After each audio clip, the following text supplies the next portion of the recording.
వాళ్ళు ఇప్పుడు మనము ఇక్కడ చూడండి, సరే ఇక్కడ కొన్ని అంటే ఇది ఈ టైప్ ఆఫ్ కొన్ని మోడల్స్ ఉంటాయి, కొన్ని వాటర్ అనలైజర్ పిహెచ్ ఈసీ సెన్నిటీ అలా కనిపించేస్తాయి.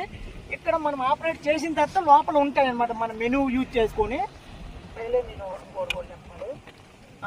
ఇప్పుడు ఇది ఛార్జర్ అనమాట. ప్రతి దానికి మనం ఛార్జర్ పెట్టుకోవాలి. ఇది ఛార్జర్ కేబుల్. సో ఈ ఛార్జరు సో ఇలా పెడతాం, ఒక 2-3 అవర్స్ ఛార్జింగ్ పెట్టుకుంటాం, ఆ పని అయిపోయింది మనకి.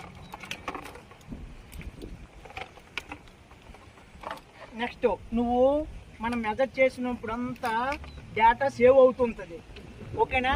డేటా మనం ఇందులో సేవ్ అయిన డేటాని మనము కనెక్ట్ చేసుకొని మన సిస్టమ్ ఆర్ ల్యాప్టాప్కి కూడా డౌన్లోడ్ చేసుకోవచ్చు. దానికి ఇది యూజ్ అవుద్ది కేబుల్. ఇది అంత ఇంపార్టెంట్ కాదు. సో నెక్స్ట్ ముందు మన